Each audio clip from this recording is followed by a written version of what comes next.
Welcome to this week of Inside the SPHL. I got a doozy for you this week. I got a guest. I don't have anybody to talk about the league, but nobody comes here for that stuff anyways. I got a player guest. He's out of Calgary, Alberta. He's a roofer. He's a podcaster. He's a life coach, and in his spare time, he plays hockey for the Fayetteville Marksmen. He's a defenseman, Harrison Harper. And welcome to the show, Harrison. How you doing, man? Really good. Thank you so much for having me. It's an honor. Yeah, it's awesome. I've been looking forward to this one for ever since you agreed to it. I think this is going to be a fun one. So I like talking to guys. I don't like being the only one talking. So Yeah, for sure. Nice having a guest. Well, I seen that I'd heard about this show when you were getting it started through social media somehow. So it was an honor when I heard you reach out. I was happy to do it. yeah, no, I appreciate it, man. I mean, and me and all 6 of my listeners are probably really ecstatic right now. So. Hey, we'll get them buzzing. We got to get them going. Yeah, that's right. That's right. So I guess I kind of start these things out all pretty generic, with kind of a dumb elementary question. So I mean, you grew up in Calgary. I know you're living in Fayetteville right now, and I screwed up. I was going to introduce you as a Vietnam person, but Yeah. I messed that up. So, Yeah. but so anyways, you grew up there. When was it that you decided you were going to play hockey? You just like any other Canadian boy, you were born with skates on your feet. Yeah, to be honest, like my dad got me in the game at a young age, and it was something that you don't even really think about. It was something all my buddies did growing up. Spent a lot of time at the outdoor rink, and I remember from one of my youngest memories, obviously, is just remember always wanted to be in the NHL, or that was always the goal when you're a young kid. And then, obviously, as I got a little older, I realized that probably wasn't realistic anymore, and but I still wanted to keep my hockey career going on. I always knew that I wanted to play as long as I could. And I'm pretty lucky to be, 27 years old and still getting to play a game that I've loved since a kid. So, I mean, yeah, I'm not in the NHL, but I have a really good time, and I'm really thankful to be playing in a good league like the Southern League. And, I have a good time down here for sure. But damn it, actually answer your question, like really young age, I knew hockey was something I was going to take seriously. And it was never really something I ever doubted for a second. Yeah. Yeah. You ever play any other sports growing up, or? Yeah, I like to play a lot of sports. I played baseball till I was about 16 years old. Loved baseball. Honestly, loved baseball just as much as hockey. Wished I was a bit better at it. So maybe I could have taken that seriously too. But I played soccer till I was about 12 years old as well. And used to be a little bit into track and field. I was a big discus and shot put guy going through my school days. But other than that, I always took hockey the most seriously. And I was a big mountain biker back in the day too, but then I started getting a little older and I started having some big crashes, and it was like making me like hurt for hockey at the start of the year. So I toned down a bit, but hopefully one day I'll get back into that as well. And I was a big skier growing up. Growing up in Calgary, I was so spoiled. Like it's only about an hour and a half to some of the best hills you can get on. So I was really spoiled. My family was into skiing, so tried to do that a lot, but hockey was obviously always the focus for sure. Yeah, damn, you did it all, man. Yeah, I was lucky. Great area I grew up in. You have the advantage to do so many, outdoors things. It was incredible. Yeah, that's great. How is Calgary? I hear differing opinions, because Calgary sounds a lot like the town I grew up in Colorado, and I mean, a lot of people outside of Calgary are like, "Oh, there's just a bunch of farm boys. There's nothing there." I mean, but I Well, mean, it's funny because I've never been to Colorado, but a lot of people have told me that like it's very similar, like geographically, I guess you'd say, like the land is very similar. Like Calgary's pretty cool because you look to the west, and on any part of the town that you can see the horizon west of you, you see mountains. So it's pretty yeah, cool. Like you're not right there, but you're on that foothills they call it, where the prairies are changing into the Rockies, and you're really close to some sweet stuff. Banff's only an hour and a half away. Canmore's only an hour, and if you're into hiking, seeing the outdoors a bit, like there's a lot you can do, and it's just a stone's throw from town. So I'm a little biased growing up there, but Calgary's pretty fucking legit. I love it. yeah. Yeah. It sounds like it. I mean, Great I'm spot. I'm down in Alabama now, and we got hills here, but I let them call them mountains because they let us call the Colorado River a river, and it's not. It's just a big stream that moves real fast. So Yeah, for sure. No but doubt. yeah, But cool. Enough about me. So kind of tell me a little bit about your juniors career. I mean, you kind of bounced around a little bit, and I screwed up. I usually have the elite prospects up, but I don't right now, and Oh, so I that's don't fine. even. I'm a horrible podcaster, as you can tell. No, But hey, you can't do any preparation. You just got to let it fly. I respect it. yeah, Um, Juniors was awesome. I was from a pretty young age. My dad used to always bring me to Hitman games, Calgary Hitman games. They play out of the Saddle Dome in Calgary, where the Flames play out of. And I would always go watch major junior games there with Western Hockey League. And from a very young age, I knew that I wanted to try to go that route. Like that was the dream. I grew up watching WHL games, so I wanted to try and play in the WHL one day. And um, I got drafted pretty late in the. It's weird, like the Western League, they have a Bantam draft, so you're only 14 years old. Like I was in ninth grade, and it was in sometime in May there in the spring. They do it every year, and there's a draft, and I got picked real late in the draft by the Lethbridge Hurricanes, and from I was property with them from then on, and I ended up making the team at 17. Stuck around about quarter of the year, third of the year maybe. Played a little bit of junior B hockey that year with the Airdrie Thunder, which was a little bit hilarious because I came back so late I wasn't able to go back and play midget AAA hockey in town. So I ended up playing junior B out of town. It was kind of a weird year, but it was really fun. And then I played the full year with the Lethbridge Hurricanes in the Western League at 18. And I'm a defenseman, always have been. But when I played there, I was actually played right wing. It was oh pretty yeah, hilarious. They kind of tried to make me, like, I don't want to say a tough guy, but play that energy role and bring some grittiness on the fourth line. And I did that. I don't think I was the most successful at it. I look back, I think I probably could have fought a little more. Or, I always look back and think you could have done a few things differently. But I played right wing for a year up there. It was pretty hilarious transition going from playing D and midget, and then all of a sudden I'm trying to play right wing. Coming out of summer, I didn't really know. I just kind of showed up to camp and I was listed as a forward and and then I went for it. But it was a really good time. Like I loved playing in the Western League. It was really fun. The travel is pretty bad in the Western Hockey League. I was playing in the Central Division, so probably had better travel than most in that league. But you got some huge bus trips that are pretty hysterical, and you might be on the road for 12, 13 days at a time. And, you got kids in high school and stuff doing their homework on the bus. So it was fun. It was a really good experience. Like, I don't think I had the most successful major junior career, maybe statistically or individually or anything like that. But I was, I got up, met a lot of great guys. And then after my 18-year-old year, I was sadly released after training camp. And I headed over to the Maritime Hockey League, which is out in Eastern Canada. And I was trying to go to the Quebec League. I was trying to sign with the team over there. And one of them suggested that if I played out there, it'd be a little easier to get called up. So I knew a couple guys that had gone that route, that had left the Western League and went over and played in the Quebec League. So I was open to do that. And then one of the teams I got recommended turned out to be my mom's hometown, and where my dad was born as well. So it just kind of fell into place, and I ended up getting to bill it with one of my aunts and met a bunch of people that I knew through like cousins and stuff like that. It was really cool. It was kind of like going home in a sense and playing junior hockey. So I played there for 2 years, had an unbelievable time. Like I actually had the opportunity to go back and play major junior. A team was offering to bring me in when I had made my way out there. And I honestly was having such a good time. I declined and just stayed out there and played 2 more years and started playing D again and was playing good and played on a really good team for 2 years with the Miramichi Timberwolves out in that league. That's not really known. It's not really well known. It's only an 10-team league, and not many people in Canada know about it. I'm certainly no one in the States would know about it, but had a really good time over there. And junior hockey was awesome. And the whole time I played, I just kind of, having played major junior, I can't go try and play NCAA or anything like that. I was ineligible.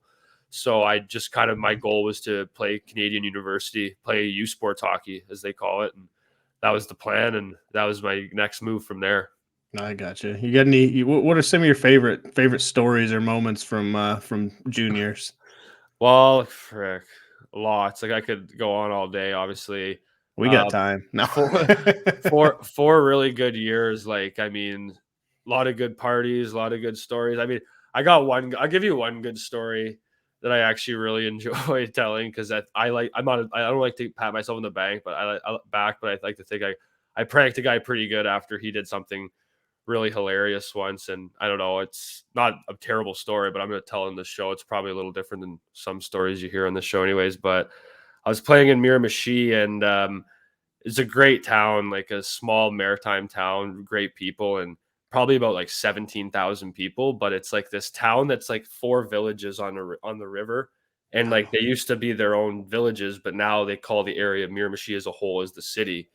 But so our rink was in Newcastle, in one of the villages, and then we were across the river one night early in the season of my 20-year-old year, and we'd brought in a bunch of new guys. We were really older team when I was 19. A lot of guys were leaving, so we had a bunch of new guys brought in the next year that we hadn't really gotten to meet or know yet. So it was one of the first days, and senior baseball is really big in Eastern Canada. So they had a team, and we were at the game watching it, and then after the game had ended, we wandered down the hill to a bar called Dooley's, which is like a pool hall, just a bunch of pool tables, kind of a grimy old joint. Yeah, that sounds like one of those kind of a hole in the shithole, walls. if you want me to be honest. But we headed there, and there's like no one there. It was like a Sunday night, and I think it was literally just like maybe 6 or 7 of the boys, including myself. And we're hanging out, and I'm with this young, I want to kind of say his name, not that anyone would know him, but I'm with this young French kid I played with. I think he was 18 years old at the time. So first of all, he's underage to begin with, like had a fake ID to be in there, because the drinking age in Canada is 19 and in the Maritimes. So he shouldn't have even been in there to begin with. And long story short, it was a quiet night, and we were sitting right at the bar. And this was one of these small town bars. So there was only one bartender, and she was working alone. And she went out for a cigarette with someone else that had been there. Like it looked like a regular, like she knew the customer. She went out for a cigarette. And like, I don't know if this guy was showing off that I just met this young kid I was with that just got traded. So he hops over to the bar, and he rips open the fridge, and he just starts grabbing beers, and he starts throwing them at us. And like, I'm like, I don't want to touch them, because I'm like, dude, I'm not stealing beers. And like, like I said, my family is from Miramichi, so like I knew a lot of people, and I was like, such a small town. I was like, people are gonna know who we are and know who I am, and I'm gonna get in shit for this. So like, Yeah, I don't want to touch the beers, but then I'm like, I gotta catch them, because they're gonna smash on the floor if I don't. So then I'm like catching these beers. I'm like, stop, and I'm like lining them up on the top, and then all of a sudden I hear the bartender comes back in. She's like, "What the fuck is going on?" And then like I'm like demoralized. I turn around, I don't know what to do. Everyone else runs out of the bar. All the guys that I was with, me and one other guy just stay there like dumbfounded. Like, what the fuck do we do? What do we say? And I'm like telling her, I'm like, I'll pay for every beer he just touched. Like, I don't know what the hell he's doing. Like, I just met this kid. Like, I don't know what the fuck he's doing. Like, I didn't tell him to do this. Trying to make it right. She's like losing it, being like, get the fuck out of my bar. I'm calling the fucking cops. So I like run out, and I'm like, oh shit, like we're horned. Like, I don't know. I walk out the bar. I'm like looking for the boys. I don't know where they are. I like run around back. I start like walking around the streets of this like small downtown area. And all of a sudden I just see a cop car come flying by. And sure enough, I run to a parking lot and watch it like pick up my buddy. And then he gets just like taken to the drunk tank. But then the girl that got him in trouble kind of got a kick in the ass, because she calls the cops. They go arrest my buddy, or arrest him, I guess you call it. And then it turns out that he's underage. So then he went to the bar right after and then dinged her for letting a kid drink underage. And she got in a whole bunch of shit. Like, so it was an absolute craziness. Maybe you should bleep out the name of the establishment now that I told this story. But no, so I was really pissed, because it's a small town. So you think that like, I'm like, this is like, people aren't going to want it. When they see us walk into this place next time, they're not going to want to deal with us. They'll know they'll be like, these guys are a pain in the ass. So small town, I'm thinking this is going to be a headache for us. So I was pissed. So the next day I got to the rink early, and like this kid had only like, we've been in the rink for like a week so far. Like he just got there. So this has happened the night before. I get to the rink early. I pack up all his stuff. I get all his stuff out of the stall. I put it in his bag. I get his sticks. I tape them up, and I put them all right in front of his stall. So when he walks in, he sees everything's packed up. Took his name bar out of the stall, put it in his bag. And then I took a piece of paper and wrote with a Sharpie and folded it up, and I wrote, "Come see me in my office." And I wrote like coach. And he comes in, and I'm sitting there in my stall, like kind of laughing, like I know he's gonna walk in and see it. The door of the room, like walks in, and like his stall's the first one you see, you can't miss it. So I'm sitting down in the end of the room, like waiting for him to come in and see it. And he comes in, and sure enough, he just huffs. He's like, "Are you kidding me?" He's assuming he got shipped out because he heard what happened last night. Yeah. So our room, was kind of like down in like not the basement, but it was, down at the bottom of the arena. And our coach had an office, like almost like, in Goon, when the coach has an office. I laughed. It was literally just like that. He had an office way up above the rink with a little window that you could see out. Oh, that's and awesome. So he walks up there because he sees this note I wrote on the bag, thinking that the coach wrote it. And he walks into the coach's office, knocks on the door, and our coach is like, "Hey, what's going on?" He's like, "You wanted to see me, coach?" And he's like, "No." And he's like, "What about?" He's like, "Well, about me getting arrested last night." And then he's like, "About what?" And then he found out, and like it was like our coach was really cool, like didn't really care, and like I didn't think he was gonna go out there. I wasn't trying to sue him and get him in trouble, but it was pretty funny how it like panned out. And anyways, like kind of a harmless prank just to get him back, tell him to smarten up a bit, the kind of thing. But anyways, great. long story, but I hope that was all right. Anyways. No, that's great. That's great. Poor kid. No, he deserved it bailing on you. No, I think he was a good guy. Like I think he kind of loved it. He thought it was funny. He's a That's good awesome. kid. Yeah, no, a lot of good people out there. And I know I'll tell one more story. I know that we were talking just before we got on here. A story that you'd heard me tell before. Oh yeah. You definitely got to get this one in. This is pretty inappropriate, but like, so this is a story that maybe after a couple beers, I'll even tell like my girlfriend's parents this story. So it's not that bad, but it's kind of gross, but it's pretty funny. And it involves hockey. So, when I was 20 years old, we were playing a game mid-season. We were in a small town called St. Stephen, New Brunswick. It's right on the border of Maine. And I think St. Stephen, Maine, it's called too. They're literally both called St. Stephen, just a border town. But this team was obviously on the Canadian side in the Maritime League. And we're playing, and I'm on the starting lineup, and the game's getting going. The anthem just finished, and, we're lining up for the puck drop. And like, this is going to sound really gross, and I would never talk about this openly, but it's a funny story, so I have to. But I'm sitting there, and like, I kind of got a fart, and I'm like, fuck, like, I might as well push it out, because like you don't want to fart mid play, and the guy's just about to drop the puck. Like the ref's like lining up, like ready to drop it. So I'm like, okay, I'll go push it out. So I kind of like bite my lip and give her a good push. And like the second I push, it's like, and I just know, I'm like, that wasn't just a fart, like I had a little extra there, like a little poopy in the pants, maybe. And I like literally shit my pants essentially. And the puck dropped. Then the puck dropped, and like, I didn't know why, but my reaction wasn't to go to the bench immediately. I just played my shift. I just took the shift. So I don't really remember much about the shift, but I will never forget this. And I swear that this actually happened. One of the first things, play kind of goes back and doesn't get all the way in their end. They regroup and they come up the ice, and I step up on a guy and I absolutely hammered him open ice. But little did he know that I hammered him with poop pants, like extra weight. Like I just like, this kid has no idea that this guy has shit his pants and hit him. And like, he walks around to this day without knowing that he got run over by a guy with shitty pants. And that's just hilarious to me. But anyway, so I end the shift, and like the door, the D door where we're going through is like right where the hall goes to the tunnel to the room. And I didn't even like tap on the brakes. I'm going to the fucking bench. They opened the gate, and I just went right down the tunnel, straight to the room. Didn't look at anyone. The trainer didn't say a word. Just went straight there and went in there, and I literally had to go like empty my pants out. It was like disgusting. Trainer comes running in the room. "Harps, you okay, buddy? You all right? You hurt? You need something to look?" I'm like, "No, man. Like, I just shit my pants." And he just kind of stopped in his tracks, and he was like essentially looked at me like, "There's nothing I can do for you." And I was like, "Damn right, there's nothing you can do for me. Like, leave." And so I guess those are two stories I guess I'll give you quickly. That one was pretty ridiculous, and that actually happened. So long story short, like, if you got to go, you always go. If you don't think you have to go, like, go make sure, because you don't want to shit yourself on the ice. Yeah. The whole never trust a fart. You take that to heart now, right? Oh, I take it so to heart. Like, I way too seriously. Can't imagine what it's going to be like when I'm like 60. Yeah. It'd be fucking scary. I think the best part of the whole thing is the fact that you were like, fuck it, I'm gonna play my shift. Yeah, I didn't even I just well, at that point, what do you do? Like, the Yeah. damage is done. Like, hopefully your gitch eats it up a bit. Yeah. I laughed. I was like, that'd be my luck. Someone would rub me up against the wall and there'd be fucking shit right on the ice or something. Yeah. Sorry, excuse my language. I No, kept you're saying good. the French You're word there. good.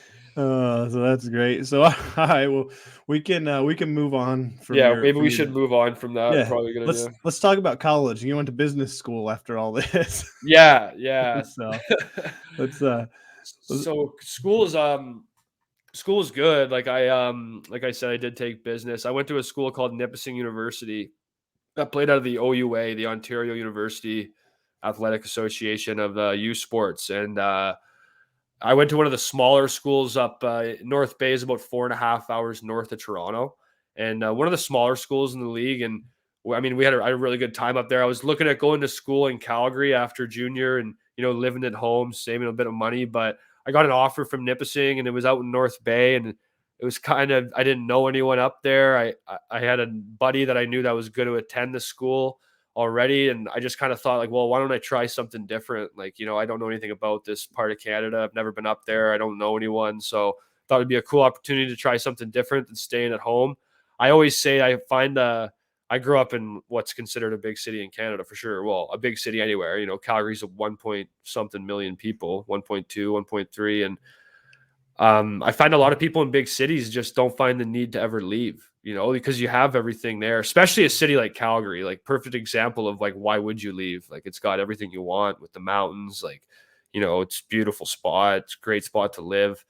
Um, basically you can do whatever you want. So not a lot of people leave. So I just kind of thought, I was like, let's get out of here and try something different. Like, I believe that I'll always end up in Calgary. Haven't lived there in about 6 years straight now, but I think Calgary is a place I'll one day call home. But I wanted to go up and check out Nipissing, and I'm really glad I did. And I got an opportunity to, play a lot, play right away, and play in a really good league. That youth sports hockey is funny. It's like, it's very underappreciated. Like, not it's because there's so much hockey in Canada already. Like, and Canada is pretty small. Like, so major, junior, like, there's 22. I think there's 22 Quebec Major League teams. There's got to be like 21, 22 OHL teams. And I think there's 23, 22 WHL teams. And they're in all these small towns. And, that's real. And Major Junior is so well marketed, like very well marketed, to the point that like it draws the attention of anyone that's into hockey. So by the time, like,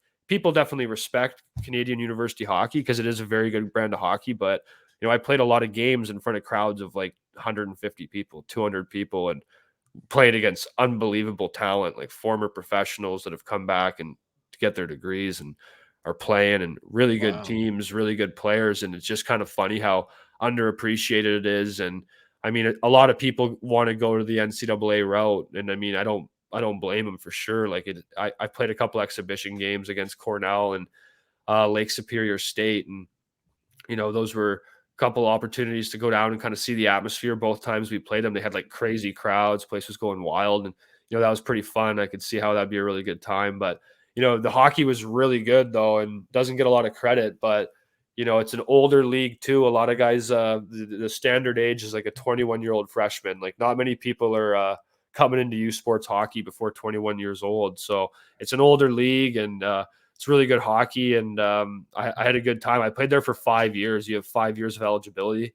And I chose to play 5 because I know how pro hockey works. I got a lot of buddies who have done this as well. And, there's a chance that you could play on a lot of different teams in 1 year. There could be a lot of movement, and you kind of get rolled around. And I chose to play 5 years because the way I looked at it, I was like, I got another business major. I majored in marketing. I stayed a 5th year to do human resources, and then play a guaranteed year of hockey at a good level in one spot, and know that there was the certainty of staying there all year is kind of nice. So work on the education and do that. I had a really good time. Met my girlfriend up in North Bay, and I nothing but good things to say about my time up there. It was fucking awesome. I actually lived in North Bay for I went home my first summer of school, but then after that I just stayed in the summers too. I got a job in the summer and just was there year round. I loved it. Made the most of it for sure. It sounds like a cool spot. North Bay just sounds like a place that people want to be. Well, So, I'll be honest, North Bay is pretty, I think, an underappreciated town too. Like I said, it's only 4.5 hours north of Toronto. It's just north of like the Muskokas, if you've ever heard of that area of yeah. Ontario. Like beautiful lake country, a lot of beautiful cottages, a lot of really expensive places, a lot of money down in that area. North Bay is just a bit north of that, and beautiful lakes, 2 lakes right in town. And I mean, if you're an outdoorsman or into that kind of thing, like you like fishing, you like hunting, you snowmobiling, anything like that, like, that's the mecca of it right there. Like that's God's country for that kind of stuff. But I had a really good time. The town was only like 55,000 people. I worked at a bar that was right on the water.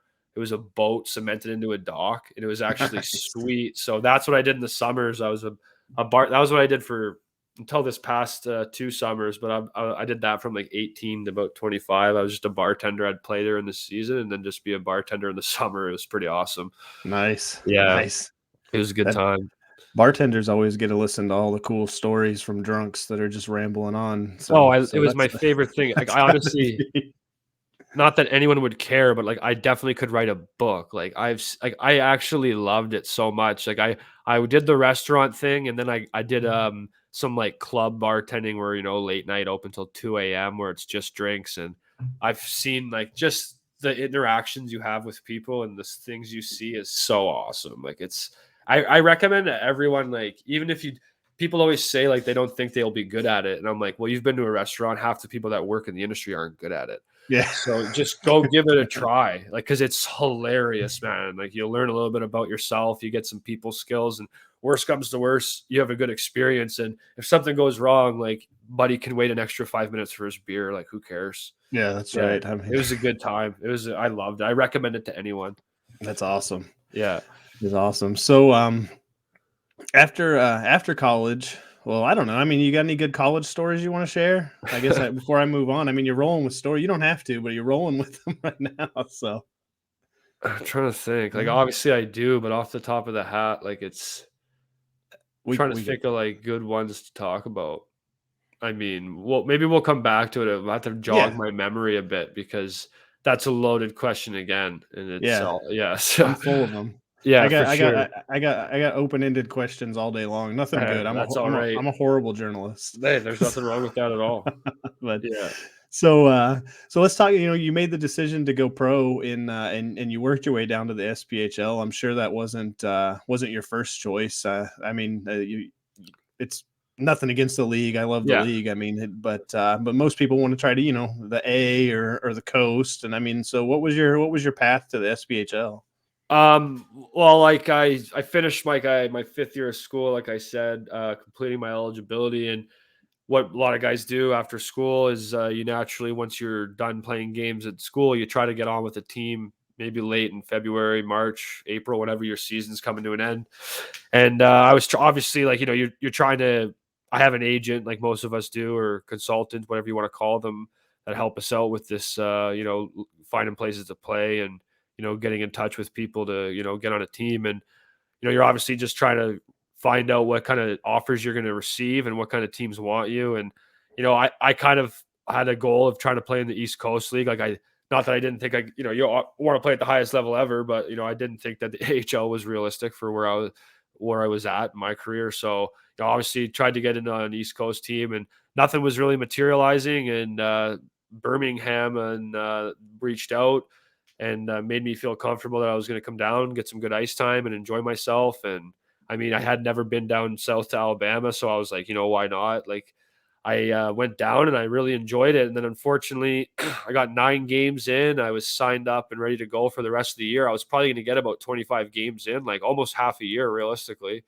So I was pumped, but then COVID shut that down, and I was kind of pissed off because, it was pre-COVID, when normal life was a little bit more normal. Like, Yeah. we were having a great time. Birmingham's a great city. And I mean, the Bulls are located in Pelham, a little bit south, but I mean, it's only a short drive to the city. They had some great restaurants. They had the baseball field there. I went and watched a couple college games. Like, I watched Alabama play UAB D1 baseball. Later in the year, I was looking forward to watching some Barons games. I believe that's what they're called. Their Yeah. team, Yeah. It's right? the Yeah. Barons up there. So I mean, it was a great spot. I loved it down there. The team was great.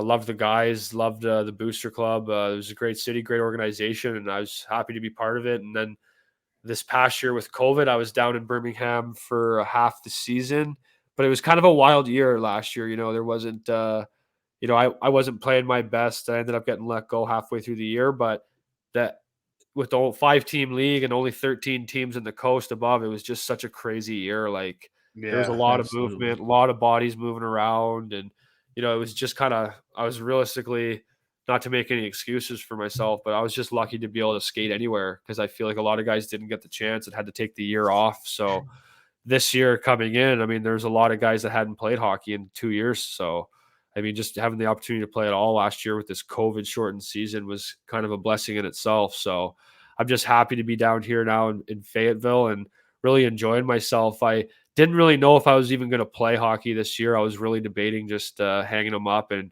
starting to work, make a little bit of money, seeing as I have, I got some student loans and stuff like that. And I mean, they don't pay themselves, and it's hard to, make payments, and you're trying to save money, and you're down here Right. playing. I mean, obviously, you're not working as much as you'd like to be. So, I mean, you're making sacrifices for sure. But I mean, I wanted to play another year, and I needed to get a full year. I wanted like a full year of pro, and then if I'm able to make some good money this summer and continue doing that, it might be time to hang him up. I'm just taking it day by day and just trying to enjoy this year as much as possible, really.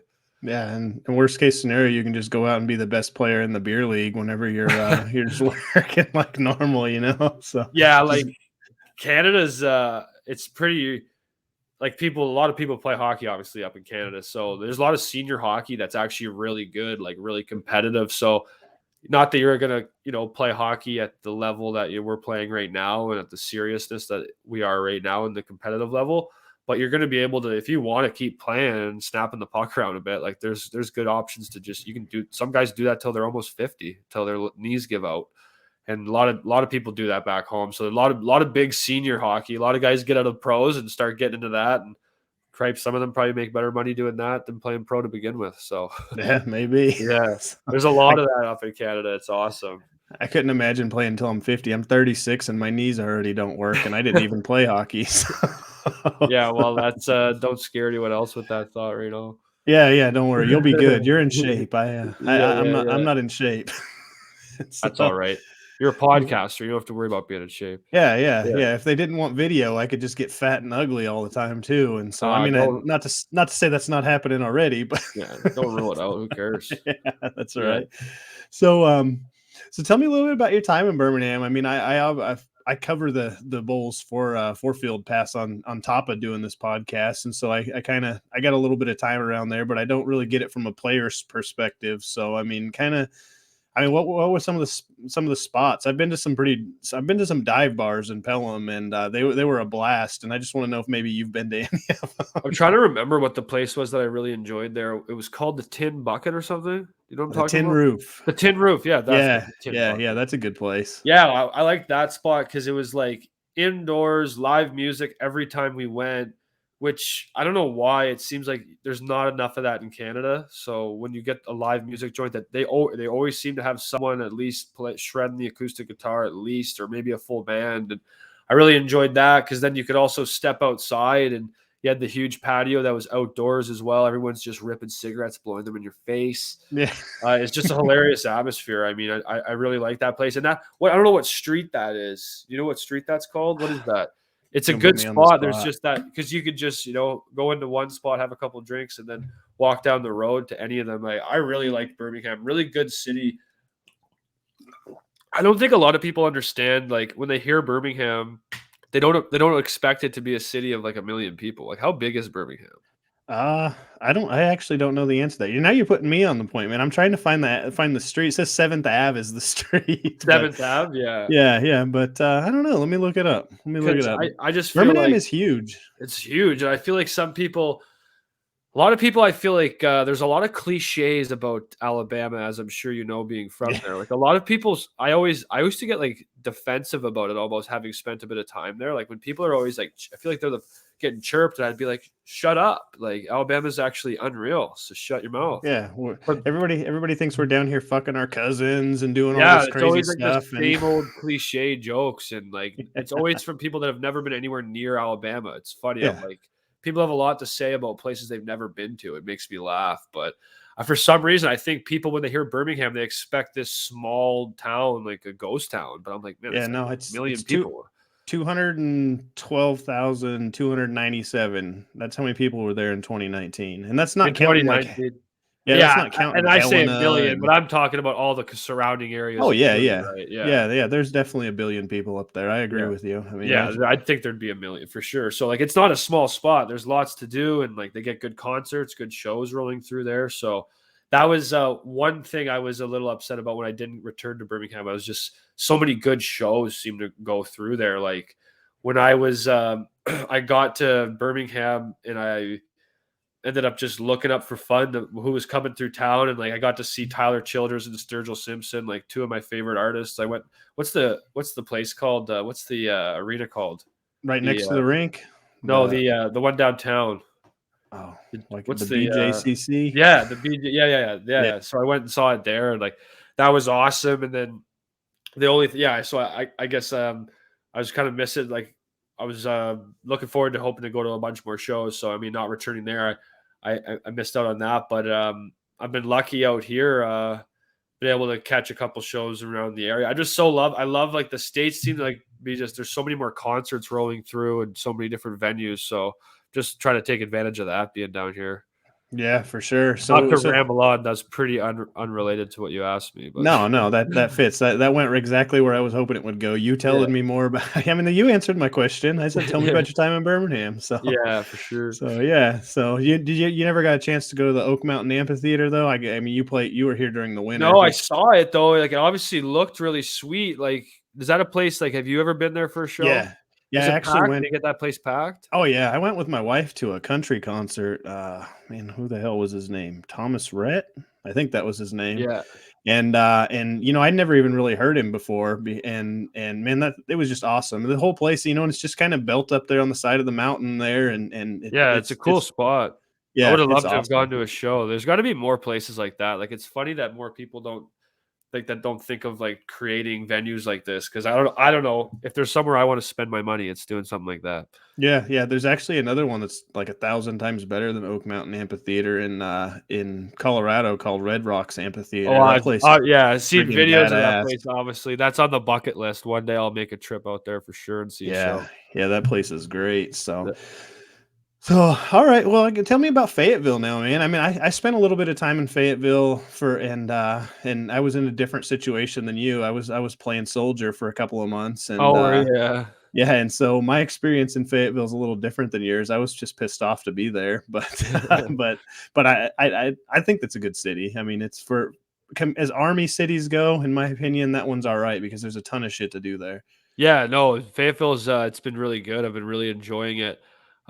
We have a pretty good little apartment complex here, and it's got two pools at it. And us Canadians have been pretty hilarious. We were out there today, even it wasn't even that nice. Like it was only like 14 degrees Celsius to begin with, and then the second we walk outside, there was like the clouds came out, so we were just like sitting outside by the pool. Like there was no point of even sitting there. But we've been taking a big advantage of the pool, doing a lot of that. But as far as the city goes, I feel like it's a sin. Have not done much exploring. Like I haven't even been down to the old downtown yet in Fayetteville, and I've been here obviously since October, and it's like December now.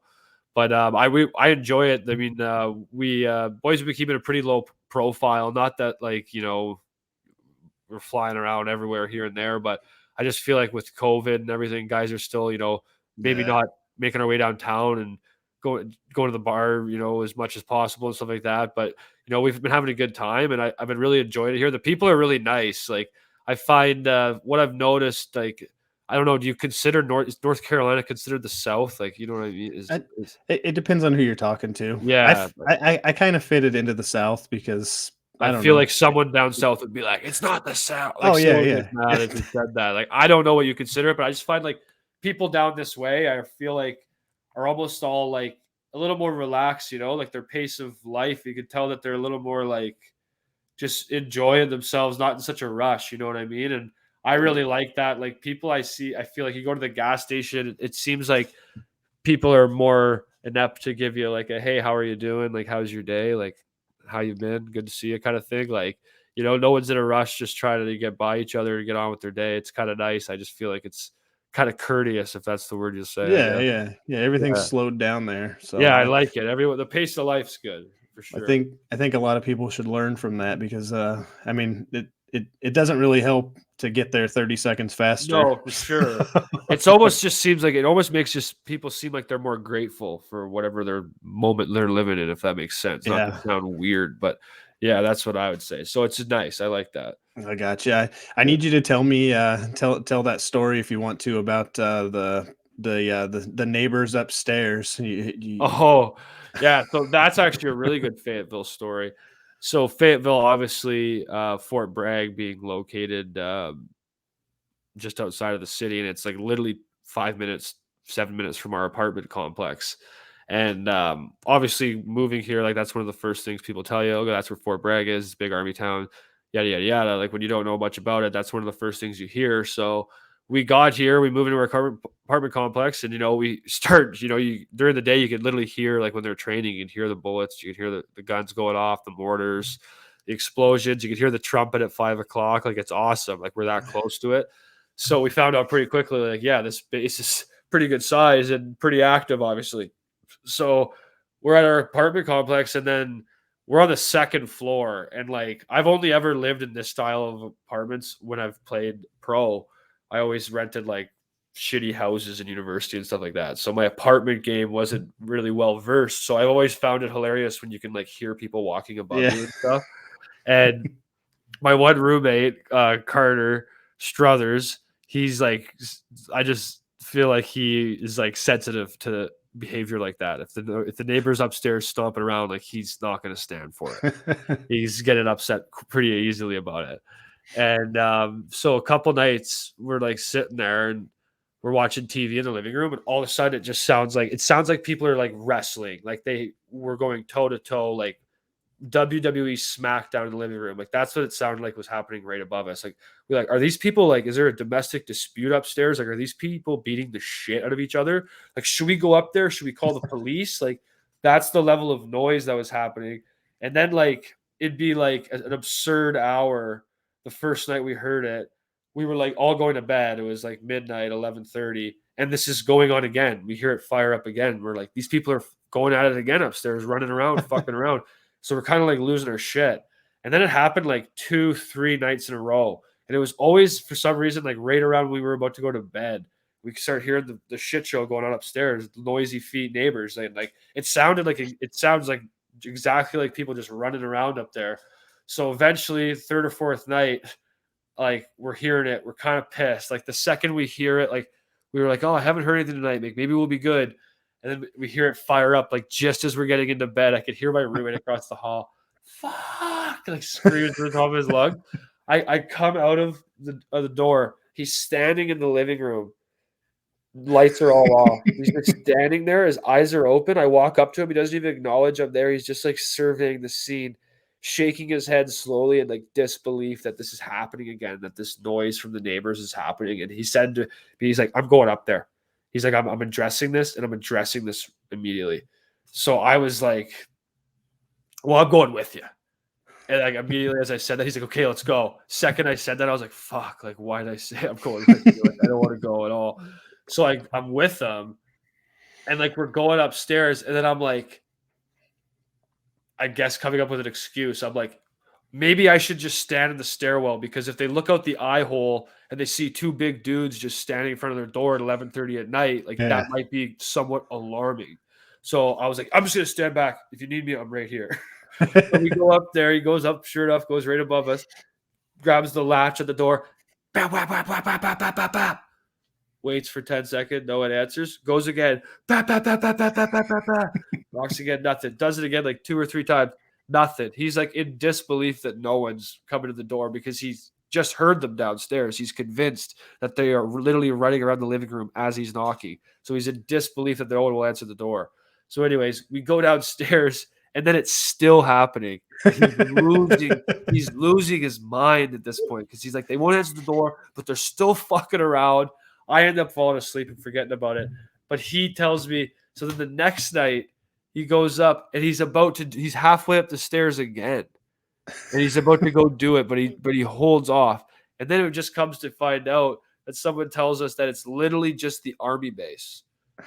Like, it's Fort Bragg doing a night training routine, and it's the sound of mortars literally shaking the foundation of our apartment, but it sounded just like noisy neighbors upstairs. And it's funny because whoever lives above, like, there is like a family or someone that lives above us, because I usually wake up at like 7:40 or something like that, but like I'll wake up at like 6:45 in the morning, and like when the sun's starting to come up, I notice my room getting bright. I'll open my eyes, take a peek, and like I could hear people up there. Like there's a family, like someone lives there. So this poor family who wasn't running around their house making a bunch of noise had boys go flying up there, banging on their door at 11:30 at night on like a school night. It was like a Tuesday night when this happened, just wailing on the door. So I'm laughing, and like, I don't know if these people ever came to the door and looked out, but like every time I'm like outside, I'm laughing. I'm like, these people are probably like looking out their window and being like, there's the motherfuckers who were banging on our door. Like, they're like, what are they up to? They're like suspicious about us probably now. So yeah, they got either that or they're scared shitless. That too. Like, I would be. Like, somebody beats on my door. I'm not trying to be a vigilante and like go settle this beef. If someone banged on my door, I'd be like looking out the blinds, like what's this motherfucker up to? That'd be crazy. Yeah, that's funny. I lived in an apartment for a while too, and my neighbors upstairs were loud and obnoxious all the time. And I finally went and got the old broom handle like an old lady, and it was just banging on the roof or on my ceiling. Them? And and all of a sudden everything got quiet. And then all of a sudden I hear a knock on my door, a real nice, polite knock, and I'm like, oh crap. And so I opened the door and it was her, and she's like, did you need me for something? And I was like, yeah, I needed you to quiet down. It's 11 o'clock at night. And I mean, I feel like you guys are running a marathon up there. She's like, oh, my speaker's probably just a little too loud. And I was like, well, that too. But I'm telling you, I can hear every footstep. I mean, and she's like, oh, well, I'm sorry. And then she goes back up there, turns speaker back up. Doof, doof, doof, doof, doof, doof. I was like, yeah, I hope they move out soon. Some people just don't care. No, they don't. But it's sick. But anyways, nobody's here to listen to my stories. But oh no, stop that. So let's talk a little bit about outside of the game, man. I know when I introduced you as a roofer. So I mean, is that a thing you're pursuing outside of the game? Yeah, actually, it's kind of random because I was never a guy that did trades or was involved in any line of work, even remotely related to that in any way. But I, with the pandemic happening the way it did, I was in Stratford, is where my girlfriend's from. That's where I've been spending time in the off seasons. And a fella that I played with in university at Nipissing University, he had his father had a construction company, and he ended up learning how to do roofs at a really young age, at like 18. And he started doing them on the side for himself.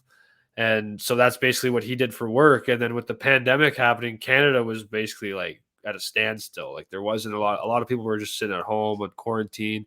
And I mean, the only kind of line of work that seemed to still be buzzing around was like stuff like that, like, you know, some blue collar jobs. And my buddy was doing roofs, and I was like, man, like, I'll roof with you. I got to get the hell out of the house. Like, I got to do something.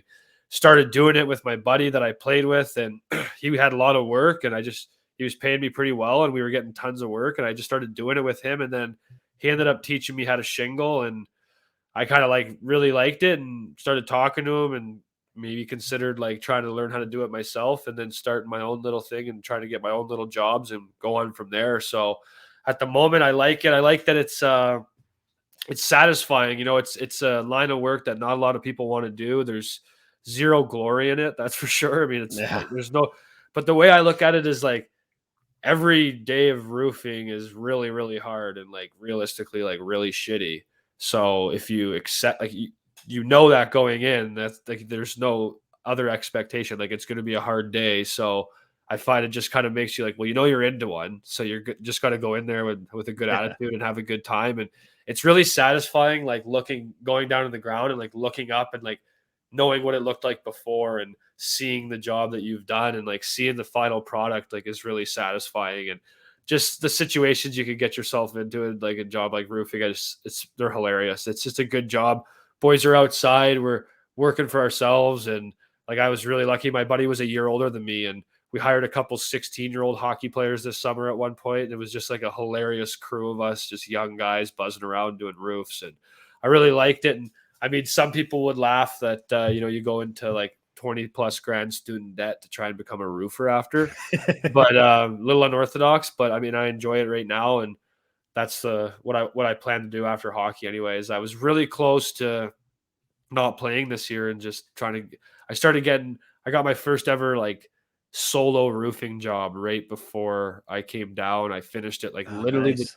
the day before I drove down to Fayetteville. I finished my first ever roof by myself. So it's a pretty big milestone, but I ended up coming down here. But I was really close to just shutting it down and trying to take roofing a little more seriously. But that's the plan anyways for after hockey. So anyways, we'll see what happens. And it's kind of the perfect gig for a Canadian hockey player anyways, because whenever it's hockey season, you can't roof. So, yeah, that's kind of why it worked out, honestly. And I mean, you need to work out and everything like that, but roofing's a pretty physical job. You stay in shape compared to a lot of things. And I found that to be true anyways. I've done landscaping and stuff like that, but found roofing definitely a little harder on the body. So pretty good workout. Yeah, for sure. I imagine. Yeah. So you got your own podcast. That was another thing that I led into. It's called The Podject. Yeah. So and if anybody out there is listening, all 6 of my listeners, I highly suggest you go and listen to it, because this dude will make you laugh, and it's just great. So it's not a comedy podcast though, right? Honestly, like, I called it The Podject because it's a project. Like, I don't have a clue what it is. It's a work in progress. Like, I didn't really want to have a direction at all because I didn't want to limit myself. Like, I didn't want it to be a hockey podcast because then I, expected to only talk about hockey. You know what I mean? Like, I just called it The Podject so I could just do whatever. No real expectations. It's really like, I don't take it very seriously. So it's a little immature at times for sure, but it's definitely not, anything to worry about. I just try to something I kind of had fun with. Like I said to you on the phone when we were talking before this, like before I went to school for business, I was originally interested in getting involved in radio or broadcasting or play-by-play or something like that. And I was going to go to school for that. Ended up not doing that and doing business, which I was really glad I ended up doing instead because I really enjoyed that decision. But this little project is just something to do. Kind of like that's my radio fix, I guess you'll call it. I just do it for fun. And I had a podcast that I ran for my university for our athletic department when I was in university. Did that for 2 or 3 years and had a really good time doing that. When it was time to graduate, I passed that show on to a couple more hosts and let them continue the tradition on there. And I just thought, why don't I fire up a little project on my own? And I don't do much in terms of editing and stuff like that. There's no effects, there's no video, there's no cool sounds or anything like that. I might pluck a little intro on my guitar every now and then, but sometimes I have guests, and then a lot of the times it's just me shooting the shit to myself. So again, don't take it too seriously, but I'd really appreciate it if you checked it out for sure. But again, like I said, not too serious of a program. No, it's great though. Everybody needs to check it out. The Podject. So yeah, it's good. So I when I was listening to it, I heard that you were doing a fundraiser in an Indigenous aid fund. So how did that all work out, man? Yeah, so I just thought I ended up I bought a couple golf shirts. I got an order of golf shirts through a friend of mine who owns his own clothing line. And I really liked them. I was going to just originally get them, and I ordered 25 of them, I think, and my plan was never to sell them.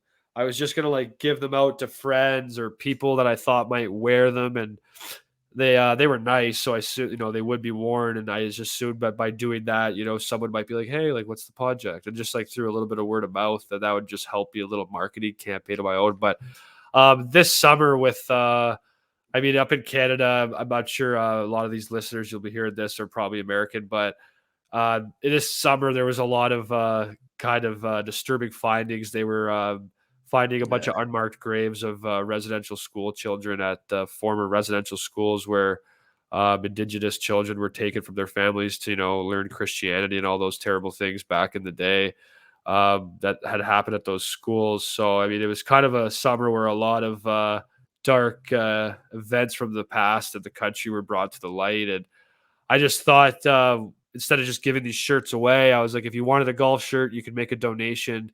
So I made a GoFundMe, and I was gonna. It's still active actually, and it wasn't much of a financial goal, but I thought, instead of changing my profile picture to say I stand with the indigenous people of my country, I thought the least I could do is, if it's $1,000, it's $1,000 of help that I couldn't have provided if I didn't try to do it. So I set up Yeah. this fund, and it's still active actually. So if anyone listening to this would Yeah. like to close it out, because I literally think I need like 20, 30 bucks. Like I should probably just throw it on myself and finish it out.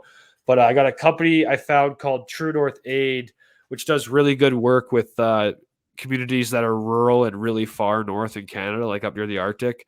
Some places that don't have like the best infrastructure for just simple needs like water and just food and shelter. So I given them hopefully this $1,000 the next couple of weeks, and it's not tons like I said, but just something that we can try and say we did something to help others, and definitely stand with my people up north that need help. So Yeah. 100%. That's Yeah. awesome. I remember hearing that story break, and I mean, that's just the most horrible thing I think I've heard in ages. I mean, it's just that's it's hard to believe that people did stuff like that. I mean, it wasn't just the Nazis and the Holocaust. There Oh, was it's so craziness. it's Yeah. just Well, it's I rough. just I find it's unfortunately one of those things that it's very uncomfortable to talk about, obviously, because of the horrible Yeah. things that happened. So a lot of people think that by leaving it alone and just sweeping it under the rug makes it go away. But I mean, unfortunately, you see the impacts of that just make things worse in the long run. So I just thought, not that we're changing the world here or anything like that, but at least open having a conversation that will hopefully bring more like-minded thought towards changing that narrative of the terrible things that have happened in the past towards our own people. Honestly, is what it is. It's Yeah. crazy. Yeah. Yeah. So where can people find that on? Like I don't know much about GoFundMe. How do they I find that? honestly, I have a Facebook page for the project. Okay. You could go find it on there. I have it posted on there. And if not, I can send you the link to if you want to share that on one of your social media accounts. I don't Yeah. know how you promote this everywhere, but I can send you that as well. We'll figure out a way for the people to find it. If you're interested, reach out to me too on social media. I'm very easy to find, so we'll get you that link if you need it. Yeah, for sure, for sure. So that's awesome. That's good. Maybe the my podcast crew can help your podcast crew out, and we can make something Yeah, happen. that'd be huge. Oh, I love So it. When I say crew, you're looking at the crew right now. Right yeah, now. you're looking at my crew too. So I love it. Okay, so good. so yeah. So what else did I want to ask you? I know we've been going for almost an hour here. Oh, I got one. So your boy McCloy made Sports Center. You guys give him shit for that? Is he walking around with a big head right now? Yeah, well, we loved it because well, that was obviously a beautiful goal, and I Yeah. was pretty pumped up to see that. I sent that video back to a couple friends back home and family because I was like, you know, everyone loves ripping on ESPN for not showing enough hockey, and then sure enough, there's a Southern League highlight on a top five, not even Yeah, I top think it was three. 3, right? Yeah, it was number 3, so that was Yeah. pretty cool. But we laughed. We saw a couple posts on Instagram about it, and and like Taylor McCloy scored the goal, but Brian Moore had like a beautiful he was wild. I think he dangled everyone on the ice before he passed it over to him back door before he tapped it in. And a Yeah. couple Instagram posts had it was literally just like beautiful game winner by Brian Moore. A Yeah. bunch of them said that, but it was Taylor McCloy who scored. So we were kind of ribbing him like, nice goal, Moorsey. But he didn't even score. He passed it over to him. But obviously, a lot of that glory on that goal goes to Moorsey with a couple beautiful moves. Yeah. I mean, that guy's pretty good, obviously. Yeah, he had a hell of a night too. Didn't he get the Gordie Howe hat trick that night He had a too? Gordie Howe hat trick, had a really good fight, Yeah. gave it to a guy pretty good, and then yeah, he had a nice assist at the end there, and had a nice goal as well. A nice little shot there on a rush. I think it was a 2-on-1 maybe, but yeah, let's just say he had a good game. Yeah. Yeah. That was a good one. That Good was enough fun. for first star, I'd say, which he did get for sure. Yeah. Yeah, Yeah. absolutely. Absolutely. And good enough for Sports Center. So maybe more people maybe more people are going to know about the Southern League now. So Yeah, no, I exactly. That's mean, what I said. I was like, good for that. Like, there's definitely going to be some people Googling where that is to see what, especially hockey fans, even, and especially ones that, have no clue where that is. So that'll be good exposure for the league for sure. Yeah, I mean, like Fayetteville. Fayetteville doesn't have a hockey team. The hockey team's in Raleigh. Yeah, or like they probably might even think it's in like Arkansas or something. Who Yeah. knows? They have no clue. That's Yeah. right. That's right. So Yeah. that's cool. I always like to see. I think that's the second time in like the past 5 years I've seen a SPHL highlight make Sports Center. So it's always cool to see Yeah, that. that's awesome. I thought for sure it was worthy of it, not to be biased because it was my team, but I thought that was a good choice by them because I mean it's cool too. Like it looks good on ESPN that they're finding these clips from other stuff that people are going to want to see too. So I thought it would be as stupid if it wasn't included. Yeah, I just want to know who the guy is working at ESPN that's following all these minor leagues. I wonder if he watches the Fed League too and is looking for highlights to put on Sports Center. Those guys, I hope they don't even get paid anymore. Those guys have the easiest jobs now. They just sit there with their phones and they just look at videos Yeah. people tag them in. They don't even do anything anymore. So I think, you know what? That guy's got the easiest job probably in the world. Yeah, and he's probably making close to 6 figures, but whatever. Just to be an absolute bomb. Yeah. Just That's joking. my life goal, just so you know. And I will admit that it's a lazy job. No, that's fine. So Someone's gotta do it. I'll never make ESPN. I don't got a face for ESPN, so You don't need ESPN. You got Field Pass. that's right. A Field Pass is Yeah. going to be the new ESPN. You got your own so thing going. Screw that's ESPN. right. That's right. We're Yeah. going to take over ESPN. So Exactly. but shit, man, that's all I got for you. I mean, I say all, but yeah, we've been going for Yeah, that was a good an hour. I didn't so expect it to go that long, but you know, it's yeah, me I neither. got some hopefully that was okay. Hopefully I wasn't inappropriate or whatever. Just tried to have a good interview anyways. No, it was all good, man, and I really appreciate it. We're definitely gonna have to do this again, and so it's Yeah, a for sure. blast. Maybe No, and I like doing this stuff like you said. So you ever you're in a pinch and you need someone to chat, just give me a shout. You got my yeah, number. for sure, man. Yeah. And well, good luck the rest of the season, and to you and the whole team, and hopefully maybe there'll be some more Sports Center highlights coming out. Who knows? Oh, 100%. And I appreciate all the people that listen to this show and follow the Southern League because I think that there's a magic to minor league sports. And I always I get a thrill that other people that seem to feel that magic too. There's something about minor league sports that I find are so awesome. There's like that magic around it. So I appreciate everyone that follows the Southern League. The guys that play in it. I mean, we love playing meaningful hockey that people care about. It means a lot to us too. So thank you for being part of this ride, and like thank you for making this show. You know, you're making a little bit more atmosphere around the league, and you know, there's now people have a way to hear cool stories about the Southern League, and that grows the following of everything as well. So we got to thank you for what you're doing with the show as well. Yeah, well, thank you. I try. Yeah. I don't know if I'm doing good, but as long as I keep bringing on guests like you, I'm gonna be all right. No, man, you're doing good. Like I like the setup here, the production value with the video. I didn't expect there to be video, so maybe I would have combed my hair and not worn a football T-shirt or something like No, that. you're good. Might You're have good. put a little makeup on, but I thank you for having me on. I really appreciate it. Yeah, man, definitely. We'll do it again sometime. Okay, sounds good. Thank you very much. Yeah. See. Well, all right, there you have it. It was Harrison Harper. He that was a good one. That was probably the longest interview we've done yet to date. So I hope you guys enjoyed it, and we'll move along here, and we'll talk a little bit about stuff around the league. What do we got? We had a big weekend this last weekend, and I'm lazy, so I lead off. I'm going to lead off with alphabetical order, the way that I pulled the games down, and so we'll start with Birmingham. As you guys know, that's the team I cover. So they struggled. They dropped 3 of 3. They're still not really finding the back of the net. I don't know. It's tough. I don't have the solutions. I'm not a player. I'm not a coach. I just know what I see. And they went down 3-0 to the Macon Mayhem, and you know, people around the league, fans, kind of thought Macon was the joke of the league, and they shut the Bulls out. So, and that was their second win in a row, and so they're improving, and then after that, the Bulls went on and played a very interesting game against the Knoxville Ice Bears. So that would be the third game in a row the Ice Bears faced the Bulls. The Bulls had, you know, obviously Macon in there, and then they played Huntsville in between all that. But the boys were just on both sides. They you could tell they were sick of each other. There was 112 penalty minutes combined in that game, and there was a little moment in there in the second period, where towards the end of it, where Carson Rose, the rookie forward for Birmingham, he got hit. He was taking a shot, and Andrew Ballant came across, and he got him pretty high, and it was a scary moment for a minute.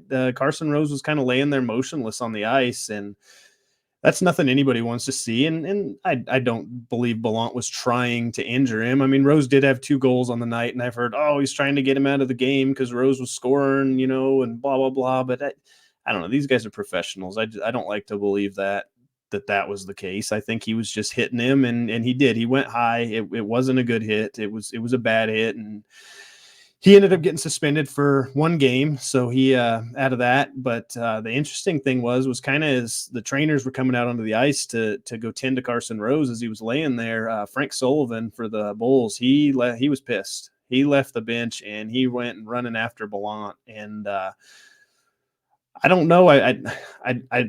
I don't know either one of them fighting. I don't know anything, but I know that the refs didn't allow this to happen. And I want to say that was probably for the better, really, for both sides, I'd assume, because there's one thing fighting in hockey, sticking up for your players. But this situation, I think there was a lot of hatred, and it could have got nasty. And I know the fans really wanted to see it. And I don't know. I mean, I'm not against fighting in hockey. I love it. I think it's a part of the game. It needs to keep going, but I do think the refs did the right thing there by stepping in and getting in the way. And then that wasn't the only 2 suspensions that came out of that game. Mike Davis got pinned up against the boards against the who the heck were they playing? Knoxville boards, and he didn't take too kindly to that. And he was considered the aggressor in the final 5, and so you got to fight, and got some blows in there.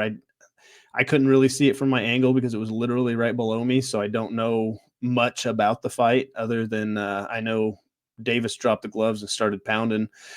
And since it was in the final 5 and he was the aggressor, he sat out of of Saturday's game, so he got suspended for that. Sullivan got suspended for 3 games, by the way. I don't think I mentioned that, for leaving the bench. So that's the second week in a row we've seen a leaving the bench penalty. Sherwood from Roanoke got a 4-game penalty the week before. So hopefully we don't see a lot of this. You never like to see guys get suspended, but it's time to get to think about their actions. I guess you go put them in timeout, a little more than just the penalty box. And also adding to all that is Sullivan and Ballant were both ejected from the game at that point after all that was going on.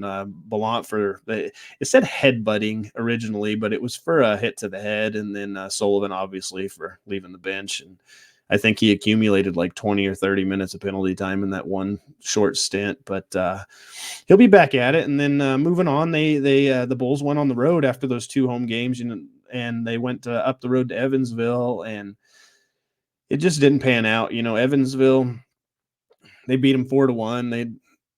They handled business. The Bulls were just to me, it didn't seem like they were really ever in the game, and they just got some things they got to figure out. So after that, they're on an 8-game losing streak now after this past weekend, and that's the longest active losing streak in the league. And they're sitting 9th in the standings with 8 points.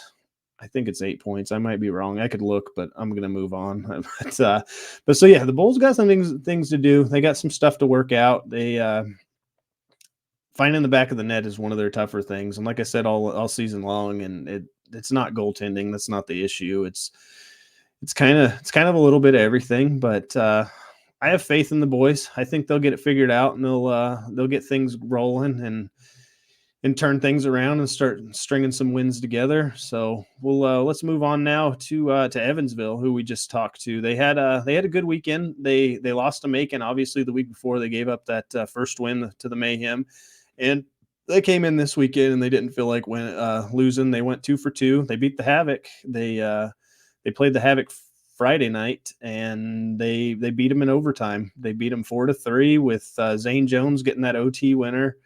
And I mean, they definitely were coming back after that loss. They were mad they lost to the Mayhem. They were mad they lost a game, and they looked good against the Havoc. But it just like everything that the Havoc do, you always kind of thought maybe the Havoc were going to get back into it because that's what they do. They get these games, but not this time. Evansville got them, and That's the second L that the Havoc have had on the season, and that was good enough to put Evansville at 4th in the standings, is where they're sitting right now. So moving right along, let's get on to Fayetteville. So we just talked to Harrison Harper. I kind of talked about one of those games with McCloy and Moore making Sports Center highlights. That was the Saturday night game in Roanoke, and they won that one in overtime. That goal, and I'm telling you, you need to check it out because you see all these McDavid highlights of just dragging through defensemen and going crazy. I mean, that's exactly what Moore did before he passed it over to McCloy, and they got that game winner. It's cool. So I highly suggest it. If I find the video, I'll put it up. I'll put it up on my Twitter, so you guys can check me out at FPH Bowls, and you can see the video there. And then so after that game, the Fayetteville went on to play Roanoke again, and they didn't win that one. Or actually, the first night. I'm sorry. The first night Roanoke won, and they handled business pretty good. They ended up winning 6-3 on Friday night is when it was. Saturday night was the other game. I'm all messed up. I'm sorry. So Roanoke handled them pretty well the first night, and then they came back, bounced back, and then Sunday they played at home against the Knoxville Ice Bears, who are just rolling right now, and Knoxville shut them out. And it wasn't Jimmy Peretta this time. It was let me look. I had it here. I'm jumping ahead anyways. It was Christian Steed who got the shutout, the other goaltender for the team. So like I said, Knoxville, they good defensive team. We'll get a little more into them here in just a minute. But so Fayetteville, they came out, like they're sitting 5th in the standings right now. They're tied with Evansville. Evansville must have a tiebreaker, or who really cares at this point in the season because it's way too early and we don't need to talk about tiebreakers. But they got 22 points. They're looking good. They're hanging in there. They're sticking around the top. They're handling business when they can. They got a few struggles here, but hell, they made Sports Center, so there's got to be something in that. So moving right along, let's go to Huntsville. So as I already said, Huntsville lost a game. They lost. They lost at the hands of the Thunderbolts in overtime, and then they went and traveled up to Vermilion County to play the Bobcats, and they handled business 6-2 up there. And they're rolling, and like I said, they played good, but Evansville played better, and so they're still doing good there. They're number 1 in the league. They're sitting, I believe, 3 points ahead of Quad City, and even with that, so that loss to Evansville was in overtime. So Huntsville still only has one regulation loss on the season. So they're going to be a fun team to watch this season. Still are a fun team to watch. It's just. It's one of those things that it's shocking when they lose. Being down here in Alabama, everybody that's not an Alabama fan, it loves when Alabama loses. And I'm starting to get that sense that Huntsville's that team that whenever they lose, all the fans of the SPHL are like, yeah, Huntsville, yeah, you suck, ha ha. But they don't suck. Everybody loses. Nobody was going to go undefeated this year, and we'll leave it at that. So next, let's talk to Knoxville, who had a perfect weekend. So they beat the Bulls. They started out in that game with 112 penalty minutes and all kinds of suspensions, and they handled business there. And in that game against the Bulls, Rasmus Waxen-Ingback got a hat trick. So that was his first pro hat trick, I believe. I'm pretty sure I'm right. If not, go ahead and call me out. That's all right. I'm okay with being wrong. I will admit it, but when I did my research, that was his first pro. I think I said shutout earlier. Pro hat trick. So yeah, there was that, and then they moved on to Fayetteville. They drove all night, is what my good buddy Joel Silverberg said. After the Bulls game, they drove straight to Fayetteville, and they got a little bit of rest, and because they didn't play Fayetteville till Sunday, and they handled business. They got. Just like I said, Steed got a shutout, and excuse me here. Sorry. But yeah, they're sitting 3rd in the standings. They're 1 point back at Quad City. They're sitting there with 27 points, and they're not showing any signs of slowing down. They're going to be one of those teams in there at the end of the season. So Next up, we got Macon. So Macon, like I said a little earlier, they got another win and they played well. They played better than Birmingham. Obviously, that's what the score sheet said, right? So they got their back-to-back wins, and I want to tell you, Dylan Kelly, the goaltender for the Mayhem, played that third period standing on his head because Birmingham came out and they were trying and they were buzzing around. They were throwing everything at the net. They were getting great chances, but Kelly was just denying them. I think he decided, the boys have handled business to this point, so I'm gonna pick them up and we're gonna get this thing. And so they did well, and that was the last time they did well on the weekend. So then they traveled down and did a home and home with Pensacola, and they lost 7-1, and then they lost 4-0 the next night. So that was rough. They had that big high and then let in 7 goals. So I don't know. I mean, Macon, as we said, they're a struggling team, but they're starting to find their own, and they're starting to play a little bit better. Right now, they're sitting – where are they sitting in the standings? They are sitting 10th in the standings with only 2 wins. So they got a ways to go to get back to where they were at last year, whenever they made it to the finals. But like I said, a long season. We're barely in the beginning of December here, and we got hockey all the way into April. So there's time to right the ship, but it's nearing the point where if things aren't changing for some of these teams, they may not get it right because the teams at the top of the standings are starting to pull away for sure. So let's talk up next, Pensacola. So we touched on them about Macon. So that was all they did. They played the home and home with the Mayhem, and they just completely hammered them is really what that came down to. And I don't know what more to say. They shut him out one night. Sean Kuhn was in net both nights, and he just he played really well. He kept everything out of the net but 1 goal for the whole weekend. So that was a good deal. And I actually got another note here that I just realized that I didn't bring up. So Macon's games that at the beginning of the season, if y'all remember, they had some games postponed and they were getting them rescheduled. So let me look at my notes here. So they're one of their rescheduled games is going to be January 28th on Friday night, where they will play at Fayetteville. They're replacing Pensacola, who was originally scheduled there. And then February 19th on a Saturday, it's Birmingham traveling to Macon, and Birmingham's going to replace Huntsville. And then Sunday, February 27th, Macon at Pensacola, and Macon is replacing Birmingham there. And then lastly, Wednesday, March 16th, Macon at Evansville, and Macon is replacing Huntsville. So all those games are rescheduled now that they missed early on in the season. So problem solved, crisis averted, and props to the SPHL scheduling crew for finding a way to make all this work so everybody can get all their games in. So moving along, let's go to Peoria now. So Peoria played 2 really close ones with Quad City, and that is turning out to be a really, really awesome rivalry this season. I mean, it's always kind of been, they're right next door to each other. But this year, with Quad City playing a lot better than we've seen in the past, it's great. And I mean, they were really close games. Friday night they lost 5-4 in OT. And friend of the show, J.M. Pietrowski, got a pair of goals for Peoria in that one. And then Saturday night, coming into the third, they were down 3-0, being shut out going in the third period. And boom, they scored 3 goals. They tied it up. So, and then ultimately they fell in the shootout, and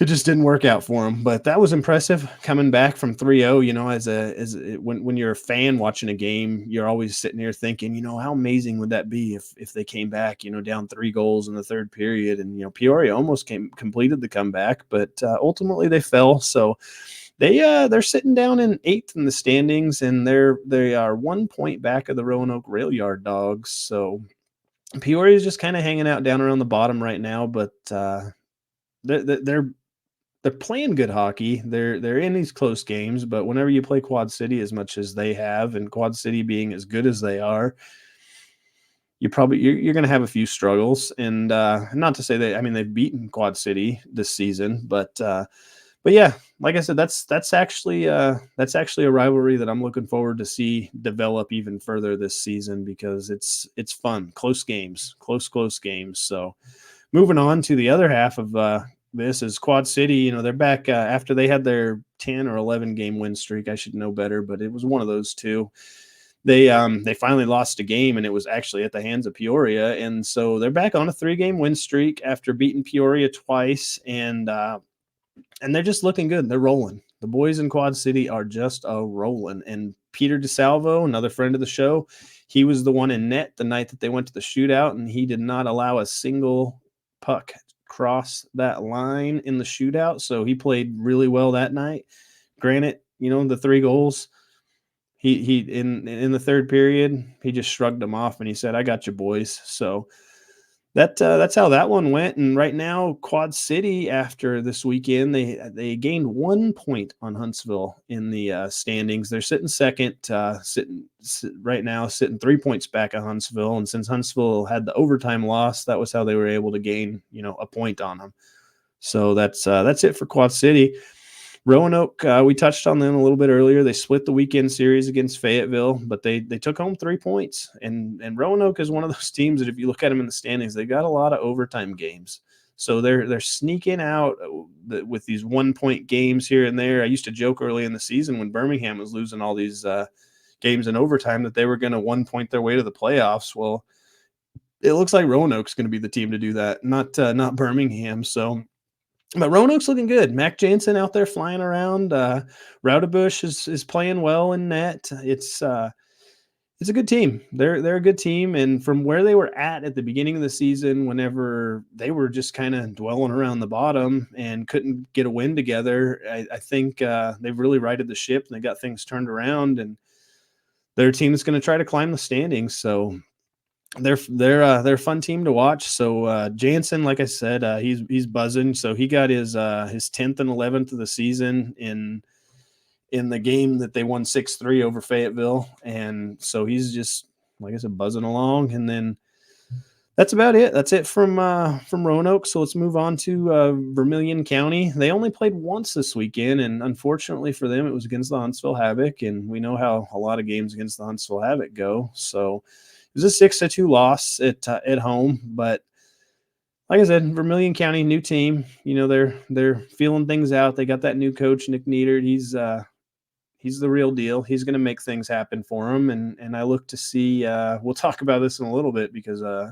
Birmingham is actually going to play them next, so that's going to be an interesting little series. So, but another note from Vermilion County is the goalie that I've been blowing his horn all along, Corbin Kaspersky. I screw his name up every time. Call me up, Corbin. Tell me how to say your last name. I mess it up all the time. But anyways, he got called up to Worcester in the Coast. So now they're not going to have him unless he makes it back by the weekend. But I mean, you don't want him to. As much as you do want him to, you want to see these guys succeed and make it up. So best of luck to him up there in the ECHL, and hopefully he can stick around up there. But we'll see how that all goes. And another note from Vermilion County is Alex Basie was suspended for 1 game, and it was for the same thing that Mike Davis was suspended for, an aggressor in the Final 5. So these boys got to learn. Don't be the guy instigating fights in the last 5 minutes of a game, because you will not get to play the next game. And unfortunately, a few guys found that out this weekend, but I don't know. I don't think it's a big deal, but at the same time, it's probably a pretty good way of keeping the game from getting completely out of hand, especially in a 6-2 loss. I mean, things can get really out of hand when you got a pissed off Bobcats team if they're all not worried about a suspension for fighting in the Final 5 or aggressor in the Final 5. So they might go and try to tear some heads off. Who knows? I don't know. I don't know anything. You guys know that. So anyways, let's that's it for everybody in the league. Let's kind of look forward to this weekend. That's the last thing I got for us. We've been talking for damn near an hour and a half now, so you guys are probably already turned me off and zoned this out, and I'm just talking to myself. No big deal. But this week, the Bulls in Vermilion County. I'll lead off with that. So I don't know. The Bulls are not looking really good right now. Vermilion County's not looking really good right now. somebody's going to come out of these games with 2 points. So that's a plus for both sides. I guess it's just going to be a matter of who wants it more. I think both teams have all the talent in the world. They got this. They're just not getting bounces to go their ways. Like I said, the Bulls aren't. And both teams have decent goaltending. It's going to be an interesting 2-game series. Both of them are taking place up there in Danville, and it'll be interesting to see how it all plays out. I definitely, obviously, I'm going to have my eyes on that one, but I think everybody else should kind of keep that one in the back burner, because it's going to be a battle of two struggling teams trying to right the ship, so to speak. But next up, we got Roanoke in Macon. They're playing 2 games in Macon, and so Macon's a struggling team. Roanoke's a team on the up, but Macon showed when they played Birmingham that they can handle business. So that'll be a fun one to watch in Macon playing at home. So maybe they can get a big crowd, get the crowd into it, and we'll see where that one goes. And then the Havoc in Evansville, they're gonna play in Evansville this weekend. So that'll be a fun one, because like I said, Evansville's one of those teams, and Evansville's also the team that beat them. So we'll see how the Havoc respond to losing to Evansville in that one. And then you got Pensacola and Quad City. I've been talking about how Pensacola plays nothing but Alabama teams, and now they're going to play Quad City. So this is going to be a real test. Pensacola is just kind of hanging out in the middle of the standings, and I think they're a solid squad. So we're really going to see what they're made of whenever they take on the Storm 3 times in a row. So all 3, they're playing Friday, Saturday, Sunday, all at the Tax Slayer Center. So that'll be fun. It'll be interesting. Whenever you see a team play each other 3 times in a row, the third game is always probably going to be the most interesting one. So we'll see how that all plays out. And then the next one's going to be Knoxville, and they're at Peoria Friday and Saturday. I mean, we all know how Knoxville's doing right now, and we know how Peoria's kind of struggling, but Peoria's they're struggling, but they're not getting wins. They're one bounce away from a win, really, in a lot of these games. So, and Knoxville is scoring like crazy, and they got amazing defensive play. So it's going to be a tough battle for Peoria. I think, but should be some good hockey. We got one team that's not playing this weekend, and that will be Fayetteville.